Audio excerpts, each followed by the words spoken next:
Akin to Love.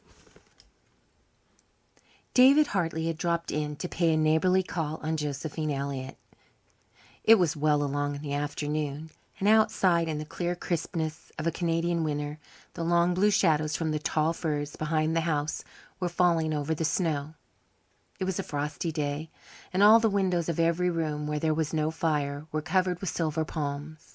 But the big, bright kitchen was warm and cozy, and somehow seemed to David more tempting than ever before, and that is saying a good deal. He had an uneasy feeling that he had stayed long enough and ought to go. Josephine was knitting at a long grey sock with doubly aggressive energy, and that was a sign that she was talked out. As long as Josephine had plenty to say, her plump white fingers, where her mother's wedding ring was lost in dimples, moved slowly among her needles. When conversation flagged, she fell to her work as furiously as if a husband and half-dozen sons were waiting for its completion. David often wondered in his secret soul what Josephine did with all the interminable grey socks she knitted. Sometimes he concluded that she must put them in the home missionary barrels, again that she sold them to her hired man. At any rate, they were very warm and comfortable looking, and David sighed as he thought of the deplorable state his own socks were generally in. When David sighed, Josephine took alarm. She was afraid David was going to have one of his attacks of foolishness. She must head him off some way, so she rolled up the grey sock, stabbed the big pudgy ball with her needles, and said she guessed she'd get the tea. David got up. "Now you're not going before tea," said Josephine hospitably. "I'll have it all ready in no time." "I ought to go home, I s'pose," said David with the air and tone of a man dallying with a great temptation. "Zillah'll be waiting tea for me, and there's the stock to tend to." "I guess Zillah won't wait long," said Josephine. She did not intend it at all, but there was a certain scornful ring in her voice. "You must stay. I've a fancy for company to tea." David sat down again. He looked so pleased that Josephine went down on her knees behind the stove, ostensibly to get a stick of firewood, but really to hide her smile. "I suppose he's tickled to death to think of getting a good square meal after the starvation rations Zillah'll put him on," she thought. But Josephine misjudged David just as much as he misjudged her. She had really asked him to stay to tea out of pity, but David thought it was because she was lonesome, and he hailed that as an encouraging sign. And he was not thinking about getting a good meal either, although his dinner had been such a one as only Zillah Hartley could get up. As he leaned back in his cushioned chair and watched Josephine bustling about the kitchen, he was glorying in the fact that he could spend another hour with her and sit opposite to her at the table while she poured his tea for him and passed him the biscuits. Just as if. Here Josephine looked straight at him with such intent and stern brown eyes that David felt she must have read his thoughts, and he coloured guiltily. But Josephine did not even notice that he was blushing. She had only paused to wonder whether she would bring out cherry or strawberry preserves, and having decided on the cherry, took her piercing gaze from David without having seen him at all. But he allowed his thoughts no more vagaries. Josephine set the table with her mother's wedding china. She used it because it was the anniversary of her mother's wedding day. But David thought it was out of compliment to him, and as he knew quite well that Josephine prized that china beyond all her other earthly possessions, he stroked his smooth-shaven, dimpled chin with the air of a man to whom is offered a very subtly sweet homage. Josephine whisked in and out of the pantry and up and down cellar, and with every whisk a new dainty was added to the table. Josephine, as everybody in Meadowby admitted, was past mistress in the noble art of cookery. Once upon a time rash matrons and ambitious young wives had aspired to rival her, but they had long ago realized the vanity of such efforts and dropped comfortably back to second place. Josephine felt an artist's pride in her table when she set the teapot on its stand and invited David to sit in. There were pink slices of cold tongue, and crisp green pickles and spiced gooseberry, the recipe for which Josephine had invented herself, and which had taken first prize at the provincial exhibition for 6 successive years. There was a lemon pie, which was a symphony in gold and silver, biscuits as light and white as snow, and moist, plummy cubes of fruit cake. There was the ruby-tinted cherry preserve, a mound of amber jelly, and to crown all, steaming cups of tea in flavour and fragrance unequalled. And Josephine, too, sitting at the head of the table, with her smooth, glossy crimps of black hair and cheeks as rosy clear as they had been 20 years ago, when she had been a slender slip of girlhood and bashful young David Hartley had looked at her over his hymn book in prayer meeting, and tramped all the way home a few feet behind her because he was too shy to go boldly up and ask if he might see her home. All taken together, what wonder if David lost his head over that tea table and determined to ask Josephine the same old question once more. It was 18 years since he had asked it for the first time, and 2 years since the last. He would try his luck again. Josephine was certainly more gracious than he remembered her to ever have been before. When the meal was over, Josephine cleared the table and washed the dishes. When she had taken a dry towel and sat down by the window to polish her china, David understood that his opportunity had come. He moved over and sat down beside her on the sofa by the window. Outside, the sun was setting in a magnificent arch of light and colour over the snow-clad hills and deep blue St. Lawrence Gulf. David grasped at the sunset as an introductory factor. "Isn't that fine, Josephine?" he said admiringly. "It makes me think of that piece of poetry that used to be in the old Fifth Reader when we went to school. Do you mind how the teacher used to drill us up in it on Friday afternoon? It begun, 'Slow sinks more lovely ere his race is run, along Moriah's hills the setting sun.'" Then David declaimed the whole passage in a sing-song tone, accompanied by a few crude gestures recalled from long-ago schoolboy elocution. Josephine knew what was coming. Every time David proposed to her he had begun by reciting poetry. She twirled her towel around the last plate resignedly. If it had to come, the sooner it was over the better. Josephine knew by experience that there was no heading David off, despite his shyness, when he had once got along as far as the poetry. "But it's going to be for the last time," she said determinedly. "I'm going to settle this question so decidedly tonight that there'll never be a repetition." When David had finished his quotation, he laid his hand on Josephine's plump arm. "Josephine," he said huskily, "I s'pose you couldn't, could you now, make up your mind to have me? I wish you would, Josephine. I wish you would. Don't you think you could, Josephine?" Josephine folded up her towel, crossed her hands on it, and looked her wooer squarely in the eyes. "David Hartley," she said deliberately, "what makes you go on asking me to marry you every once in a while when I've told you time out of mind that I can't and won't?" "Because I can't help hoping that you'll change your mind through time," David replied meekly. "Well, you just listen to me. I will not marry you. That is in the first place. And in the second, this is to be final. It has to be. You are never to ask me this again under any circumstances. If you do, I will not answer you. I will not let on I hear you at all.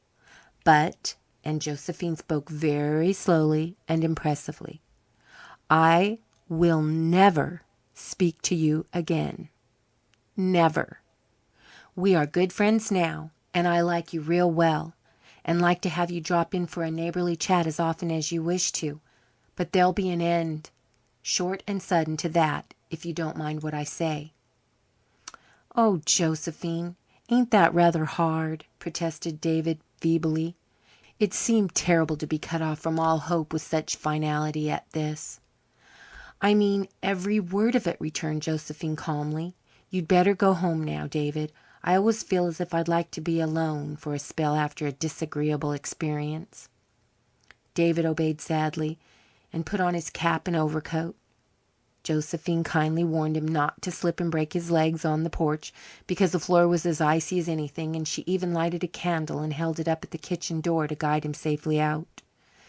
David, as he trudged sorrowfully homeward across the fields, carried with him the mental picture of a plump, sonsy woman in a trim dress of plum-coloured homespun and ruffled blue check apron, haloed by candlelight.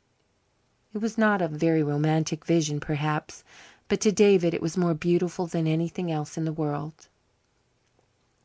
When David was gone, Josephine shut the door with a little shiver. She blew out the candle, for it was not yet dark enough to justify artificial light to her thrifty mind. She thought the big, empty house, in which she was the only living thing, was very lonely. It was so still, except for the slow tick of the grandfather's clock and the soft purr and crackle of the fire in the stove. Josephine sat down by the window. "I wish some of the Sentners would run down," she said aloud. "If David hadn't been so ridiculous I'd have got him to stay the evening. He can be good company when he likes. He's real well read and intelligent, and he must have dismal times at home there with nobody but Zillah." She looked across the yard to the little house at the other side of it, where her French-Canadian hired man lived, and watched the purple spiral of smoke from its chimney curling up against the crocus sky. Would she run over and see Mrs. Leon Poirier and her little black-eyed, brown-skinned baby? No, they never knew what to say to each other. "If 'twasn't so cold I'd go up and see Ida," she said. "As it is, I guess I'd better fall back on my knitting, for I saw Jimmy Sentner's toes sticking through his socks the other day. How set back poor David did look, to be sure. But I think I've settled that marrying notion of his once for all, and I'm glad of it." She said the same thing next day to Mrs. Tom Sentner, who had come down to help her pick her geese. They were at work in the kitchen with a big tubful of feathers between them, and on the table a row of dead birds, which Leon had killed and brought in.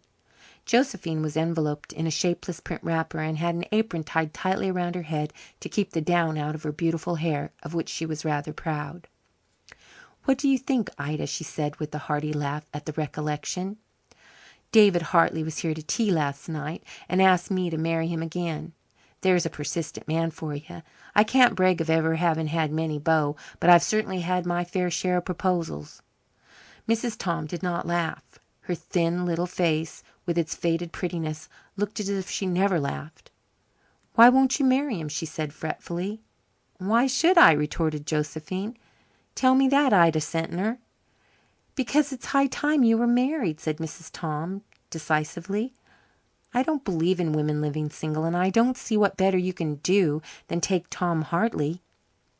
Josephine looked at her sister with the interested expression of a person who is trying to understand some mental attitude in another which is a standing puzzle to her. Ida's evident wish to see her married always amused Josephine. Ida had married very young, and for 15 years her life had been one of drudgery and ill health. Tom Sentner was a lazy, shiftless fellow. He neglected his family and was drunk half his time. Meadowby people said that he beat his wife when on the spree, but Josephine did not believe that, because she did not think that Ida would keep from telling her if it were so. Ida Sentner was not given to bearing her trials in silence. Had it not been for Josephine's assistance, Tom Sentner's family would have stood on excellent chance of starvation. Josephine practically kept them, and her generosity never failed or stinted. She fed and clothed her nephews and nieces, and all the grey socks whose destination puzzled David so much went to the Sentners. As for Josephine herself, she had a good farm, a comfortable house, a plump bank account, and was an independent, unworried woman. And yet, in the face of all this, Mrs. Tom Sentner could bewail the fact that Josephine had no husband to look out for her. Josephine shrugged her shoulders and gave up the conundrum, merely saying ironically, in reply to her sister's remark, "And go to live with Zillah Hartley? You know very well you wouldn't have to do that. Ever since John Hartley's wife at the creek died, he's been wanting Zillah to go and keep house for him, and if David got married, Zillah'd go quick. Catch her staying there if you were mistress. And David has such a beautiful house. It's 10 times finer than yours, though I don't deny yours is comfortable. And his farm is the best in Meadowby and joins yours. Think what a beautiful property they'd make together. You're all right now, Josephine, but what will you do when you get old and have nobody to take care of you? I declare the thought worries me at night till I can't sleep." "I should have thought you had enough worries of your own to keep you awake at night without taking over any of mine," said Josephine dryly. "As for old age, it's a good ways off for me yet. When your Jack gets old enough to have some sense he can come here and live with me. But I'm not going to marry David Hartley. You can depend on that, Ida, my dear. I wish you could have heard him rhyming off that poetry last night. It doesn't seem to matter much what piece he recites. First thing that comes into his head, I reckon. I remember one time he went clean through that hymn beginning 'Hark from the tombs a doleful sound,' and 2 years ago it was 'To Mary in Heaven,' as lackadaisical as you please. I never had such a time to keep from laughing, but I managed it, for I wouldn't hurt his feelings for the world. No, I haven't any intention of marrying anybody, but if I had it wouldn't be dear old sentimental, easy-going David." Mrs. Tom thumped a plucked goose down on the bench with an expression which said that she, for one, wasn't going to waste any more words on an idiot. Easy going, indeed! Did Josephine consider that a drawback? Mrs. Tom sighed. If Josephine, she thought, had put up with Tom Sentner's tempers for 15 years, she would know how to appreciate a good-natured man at his real value. The cold snap which had set in on the day of David's call lasted and deepened for a week. On Saturday evening, when Mrs. Tom came down for a jug of cream, the mercury of the little thermometer thumping against Josephine's porch was below zero. The gulf was no longer blue, but white with ice. Everything outdoors was crackling and snapping. Inside, Josephine had kept roaring fires all through the house, but the only place really warm was the kitchen. "Wrap your head up well, Ida," she said anxiously, when Mrs. Tom rose to go. "You've got a bad cold." "There's a cold going," said Mrs. Tom. "Everyone has it. David Hartley was up at our place today, barking terrible, a real churchyard cough, as I told him. He never takes any care of himself. He said Zillah had a bad cold too. Won't she be cranky while it lasts?" Josephine sat up late that night to keep fires on. She finally went to bed in the little room opposite the big hall stove, and she slept at once and dreamed that the thumps of the thermometer flapping in the wind against the wall outside grew louder and more insistent until they woke her up. Someone was pounding on the porch door. Josephine sprang out of bed and hurried on her wrapper and felt shoes. She had no doubt that some of the Sentners were sick. They had a habit of getting sick about that time of night. She hurried out and opened the door, expecting to see hulking Tom Sentner, or perhaps Ida herself, big-eyed and hysterical. But David Hartley stood there, panting for breath. The clear moonlight showed that he had no overcoat on, and he was coughing hard. Josephine, before she spoke a word, clutched him by the arm and pulled him in out of the wind. "For pity's sake, David Hartley, what is the matter?" "Zillah's awful sick," he gasped. "I came here because 'twas nearest. Oh, won't you come over, Josephine? I've got to go for the doctor and I can't leave her alone. She's suffering dreadful. I know you and her ain't on good terms, but you'll come, won't you?" "Of course I will," said Josephine sharply. "I'm not a barbarian, I hope, to refuse to go to the help of a sick person. If 'twas my worst enemy, I'll go in and get ready, and you go straight to the hall stove and warm yourself. There's a good fire in it yet. What on earth do you mean, starting out on a bitter night like this without an overcoat or even mittens, and you with a cold like that?" "I never thought of them, I was so frightened," said David apologetically. "I just lit up a fire in the kitchen stove as quick as I could and run. It rattled me to see Zillah moaning so you could hear her all over the house." "You need someone to look after you as bad as Zillah does," said Josephine severely. In a very few minutes she was ready with a basket packed full of homely remedies. "For like as not there'll be no putting one's hands on anything there," she muttered. She insisted on wrapping her big plaid shawl around David's head and neck, and made him put on a pair of mittens she had knitted for Jack Sentner. Then she locked the door and they started across the gleaming, crusted field. It was so slippery that Josephine had to cling to David's arm to keep her feet. In the rapture of supporting her, David almost forgot everything else. In a few minutes they had passed under the bare, glistening boughs of the poplars on David's lawn, and for the first time Josephine crossed the threshold of David Hartley's house. Years ago, in her girlhood, when the Hartleys lived in the old house and there were half a dozen girls at home, Josephine had frequently visited there. All the Hartley girls liked her except Zillah. She and Zillah never got on together. When the other girls had married and gone, Josephine gave up visiting there. She had never been inside the new house, and she and Zillah had not spoken to each other for years. Zillah was a sick woman. too sick to be anything but civil to Josephine. David started at once for the doctor at the creek, and Josephine saw that he was well wrapped up before she let him go. Then she mixed up a mustard plaster for Zillah and sat down by the bedside to wait. When Mrs. Tom Sentner came down the next day she found Josephine busy making flaxseed poultices, with her lips set in a line that betokened she had made up her mind to some disagreeable course of duty. "Zillah's got pneumonia bad," she said in reply to Mrs. Tom's inquiries. "The doctor's here and Mary Bell from the creek. She'll wait on Zillah, but there'll have to be another woman here to see to the work. I reckon I'll stay. I suppose it's my duty, and I don't see who else could be got. You can send Mamie and Jack down to stay at my house until I can go back. I'll run over every day and keep an eye on things." At the end of a week Zillah was out of danger. Saturday afternoon Josephine went over home to see how Mamie and Jack were getting on. She found Mrs. Tom there, and the latter promptly dispatched Jack and Mamie to the post office that she might have an opportunity to hear Josephine's news.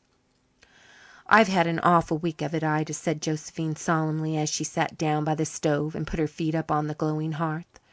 "I suppose Zillah's pretty cranky to wait on," said Mrs. Tom sympathetically. "Oh, it isn't Zillah. No, it's the house. I never lived in such a place of dust and disorder in my born days. I'm sorry for David Hartley than I ever was for anyone before." "I suppose he's used to it," said Mrs. Tom with a shrug. "I don't see how anyone could ever get used to it," groaned Josephine. "And David used to be so particular when he was a boy.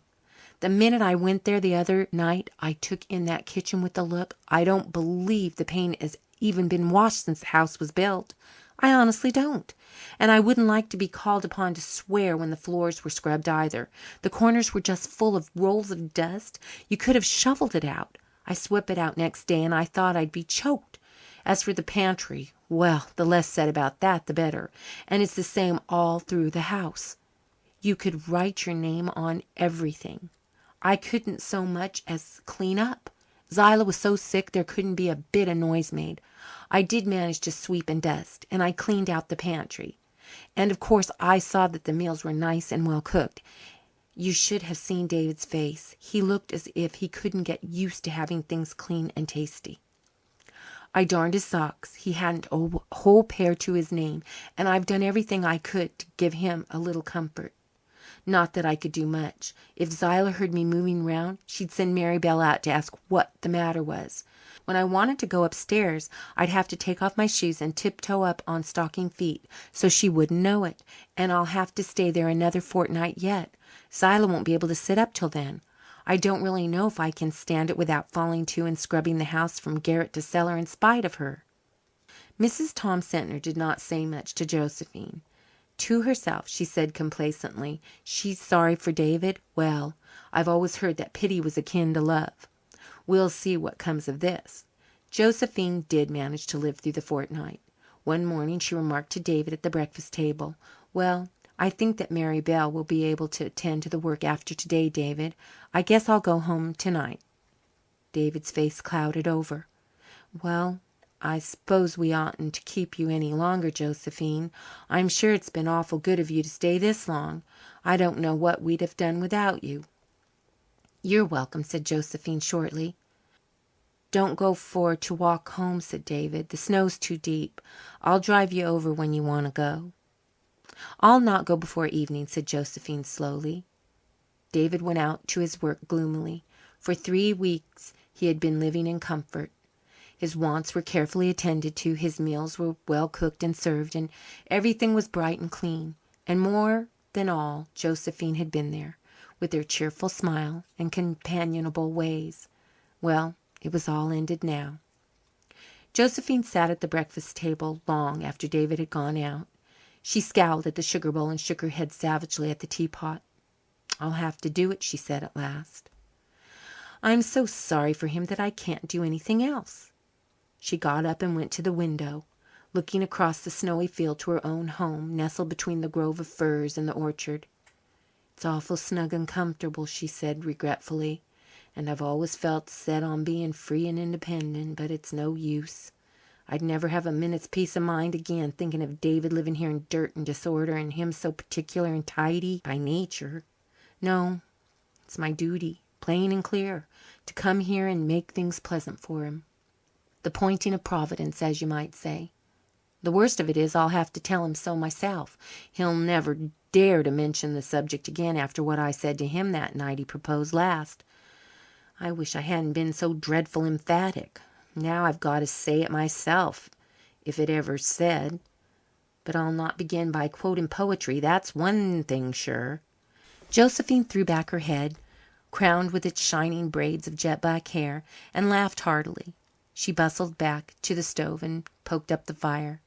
"I'll have a bit of corned beef and cabbage for dinner," she said, "and I'll make David that pudding he's so fond of. After all, it's kind of nice to have someone to plan and think for.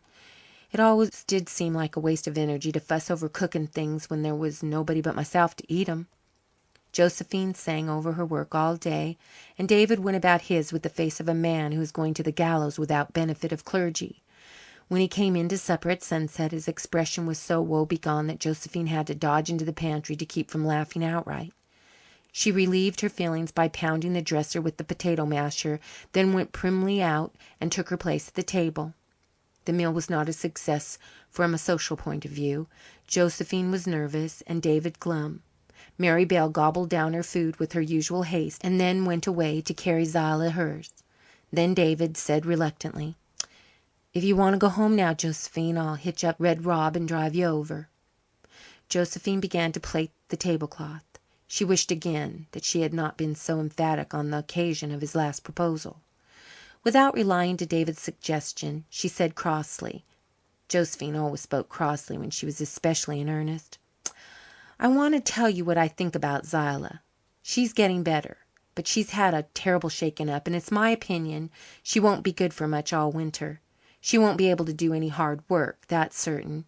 If you want my advice, I tell you fair and square that I think she'd better go off for a visit as soon as she's fit. She thinks so herself. Clementine wants her to go and stay a spell with her in town. 'Twill be just the thing for her." "She can go if she wants to, of course," said David dully. "I can get along by myself for a spell." "There's no need of your getting along by yourself," said Josephine, more crossly than ever. I'll come here and keep house for you, if you like."